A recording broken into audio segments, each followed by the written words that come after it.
একসময় প্রাণচঞ্চল শহর সুদানের আল ফাশির এখন মৃত্যুকূপে পরিণত। আধা সামরিক বাহিনী আরএসএফ নিয়ন্ত্রণ নেয়ার পর থেকে নির্বিচারে চলছে হত্যাযজ্ঞ। জাতিসংঘের মানবাধিকার দপ্তরের তথ্য অনুযায়ী বেসামরিক নাগরিকদের হত্যা, নারীদের উপর যৌন সহিংসতা, ঘরবাড়ি ও আশ্রয়কেন্দ্রে আগুন সবই এখন নিত্যদিনের ঘটনা। ধ্বংসযজ্ঞ থেকে রেহাই পায়নি স্থানীয় হাসপাতাল, স্কুল, এমনকি শরণার্থী ক্যাম্পও। শুধু একটি হাসপাতালেই প্রাণ হারিয়েছেন প্রায় ৫ শতাধিক মানুষ। খাদ্য ও ওষুধের অভাবে শহর জুড়ে ছড়িয়ে পড়েছে দুর্ভিক্ষের শঙ্কা।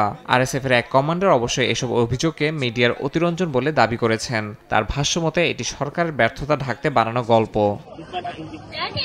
আন্তর্জাতিক সংস্থাগুলোর হিসেবে দারফুর অঞ্চলে এখন পর্যন্ত বাস্তুচ্যুত প্রায় ১২ লাখ মানুষ।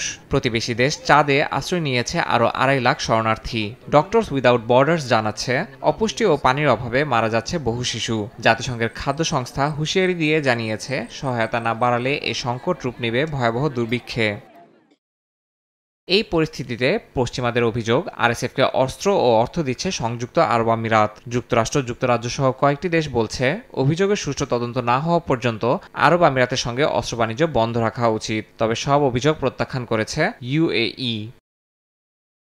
শান্তি প্রক্রিয়া নিয়ে হতাশা জানিয়েছে জাতিসংঘ ও আফ্রিকান ইউনিয়ন। গত মাসে যুক্তরাষ্ট্র, সৌদি আরব, মিশর ও ইউএই মিলে যে ৩ মাসের মানবিক বিরতির প্রস্তাব দিয়েছিল তা বাস্তবায়ন হয়নি। সেনাপ্রধান আবদেল ফাত্তাহ আল বুরহান ও আরএসএফ নেতা মোহাম্মদ হামদান দাগালোর ক্ষমতার লড়াই এখন পুরো দেশকে গ্রাস করে ফেলেছে।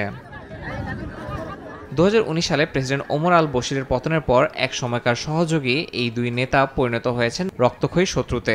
সেনাবাহিনীতে আরএসএফকে একীভূত করার বিরোধ থেকে গৃহযুদ্ধের সূত্রপাত।